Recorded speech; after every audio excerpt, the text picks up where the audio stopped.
Sir ये hymns hospital जो आपने यूपी में ये लॉन्च किया है, किस तरह से इसमें सुविधाएं हैं और क्या कंसेप्ट है इसका? देखिए, आज भारत में kidney fail, liver fail, stage 4 cancer और थैलीसीमिया, ये ऐसी बीमारियां हैं जिसमें व्यक्ति का लाखों रुपए लग जाता है, व्यक्ति बचता भी नहीं है और व्यक्ति गरीब भी हो जाता है, लाचार हो जाता है, उस पर कर्जा चढ़ जाता है, मकान बिक जाता है या वो व्यक्ति बहुत ज़्यादा परेशानी में आ जाता है। हम लोगों ने जितनी बड़ी बीमारियां हैं, chronic disease, kidney fail, liver fail, cancer, thalassaemia और भी ऑटोइम्यून डिजीज, इन पर आयुर्वेद के द्वारा विजय प्राप्त करने के लिए लोगों को कि अपनी शरीर की शक्तियां बढ़ाओ और इन पर विजय प्राप्त करो, ये कंसेप्ट शुरू किया है और नाम रखा हिम्स। हिम्स मतलब HIIMS, hospital and institute of integrated medical sciences, यानी कि सारी पैथियां एक साथ, आयुर्वेद, होम्योपैथी, नेचुरोपैथी, योगा, यूनानी और एलोपैथी। एलोपैथी का हम सिर्फ डायग्नोसिस यूज करते हैं। इन सारी पैथियों के द्वारा हम व्यक्ति को सिखाते हैं क्या खाना है, क्या नहीं खाना, क्या ज़्यादा खाना है, क्या कम खाना है, क्या अच्छा क्या बुरा, किस ब्लड ग्रुप के अकॉर्डिंग क्या खाना है, किस मौसम में क्या खाना है, क्या नहीं खाना। तो व्यक्ति कोई बड़ी बीमारी वाला भी होगा तो अपने आप ऑटोमेटिकली ही ठीक हो जाता है। सर ये क्या खान पान से ही इसका इलाज संभव है या कुछ उपचार भी किया जाता है या कुछ टेस्ट भी किए जाते हैं? देखिए, 70% रोल खान पान का है और 30% रोल उपचार का है। आयुर्वेद कहता है सर्वेषाणाम रोगाणाम निदानम कुपितामला, कि दुनिया में जितने भी रोग हैं, सर्व रोग हैं, इनका निदान कुपित मल को निकाल दो हो जाता है। तो हम कुपित मल को निकाल कर गंदगी को साफ करके बॉडी के अंदर की हीलिंग कैपेसिटी बढ़ाते हैं। बॉडी स्वयं ही अंदर से हील कर लेती है, अपने आप को ठीक कर लेती है और व्यक्ति ठीक हो जाता है। इंडिया में जानना चाहें तो अपने कितने सेंटर्स ऐसे हैं या अपन कहाँ? हिंदुस्तान में अभी हिम्स के नाम से हमारे 19 सेंटर हैं। सबसे बड़ा सेंटर यही है जहाँ हम खड़े हैं, मेरठ, दिल्ली NCR में, जो 1000 बेड का इंटीग्रेटेड साइंसेज का एशिया का सबसे बड़ा हॉस्पिटल है। इसके अलावा हमारा डेराबस्सी चंडीगढ़ में 100 बेड का हॉस्पिटल है, लखनऊ में हमारा 100 बेड का हॉस्पिटल है, नवी मुंबई में 150 बेड का है।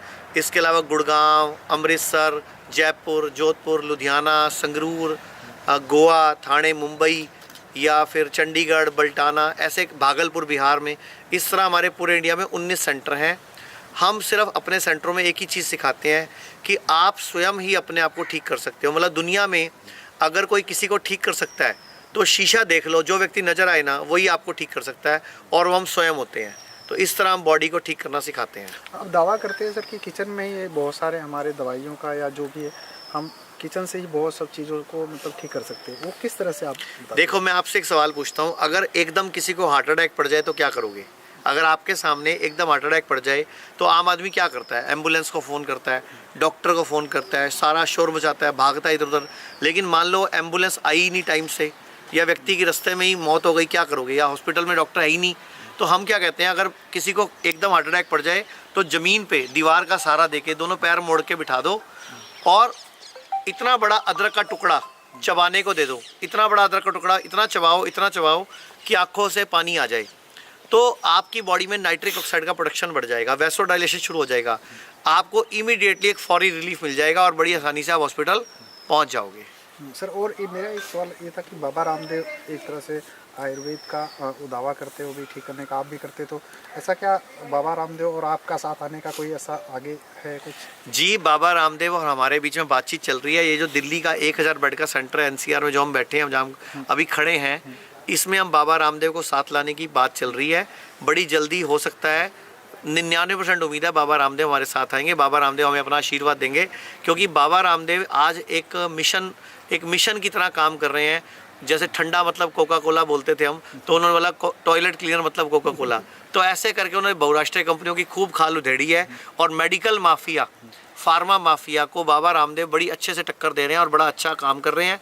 हम लोग किडनी फेल पे बहुत अच्छा कर रहे हैं, वो सारी बीमारियों पे बहुत अच्छा कर रहे हैं। NCR में जो ये हॉस्पिटल है, यहाँ पे आने जाने के लिए या किसी मरीज को आने के लिए क्या मतलब अभी यहाँ पे ट्रांसपोर्ट वगैरह की सुविधा नहीं है, तो इस बारे में कुछ आपने? जी, जितने भी आसपास के ऑटो सेंटर्स हैं, टैक्सी स्टैंड्स हैं, जितने भी आसपास रिक्शा स्टैंड है, जितने भी तरह के आसपास कोई साधन है, हमने सब जगह बात किया है। पेशेंट को उनको पम्फलेट दिए हैं, डिटेल दिया है कि आप पेशेंट आए तो उसको यहाँ पे लेके आओ।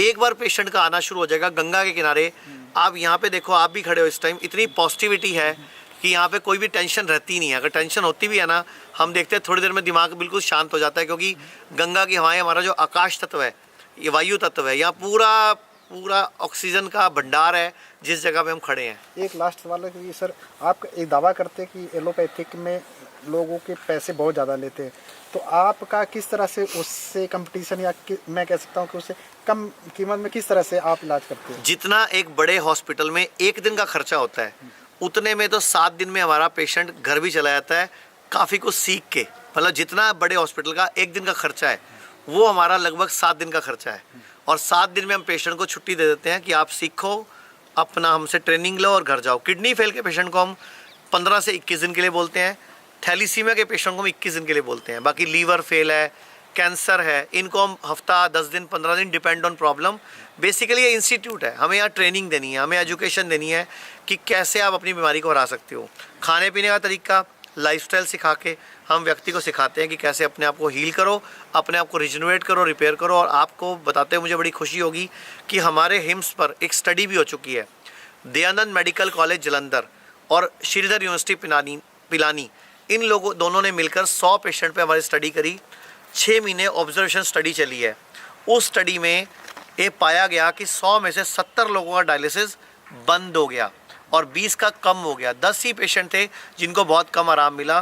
तो उसमें हम ये भी मानते हैं कि पेशेंट की कंडीशन ऐसी होती है, कई बार पेशेंट परहेज नहीं कर पाता। हम गेहूं और चावल को बंद करने की बात करते हैं। मैं आपको अपनी टीम की तरफ से बताता हूँ, हमारी टीम ये चाहती है कि 31 दिसंबर 2023 तक भारत के 30% लोग गेहूं चावल खाना छोड़ दें और उसकी जगह मिलेट्स खाना शुरू कर दें। मिलेट्स मतलब मोटे अनाज को अपना लें। भारत सरकार भी इस वर्ष जो 2023 है, इसको millet year, international millet year मना रही है। तो गेहूं चावल छोड़ दो, अंडा छोड़ दो, नॉनवेज छोड़ दो, दूध छोड़ दो, सफ़ेद नमक की जगह सेंधा नमक अपनाओ, सफ़ेद चीनी की जगह गुड़ अपनाओ। अगर पूरा भारत ये कर ले तो भारत का हज़ारों करोड़ का खर्चा बच सकता है जो हॉस्पिटलों में जाके खर्च हो रहा है।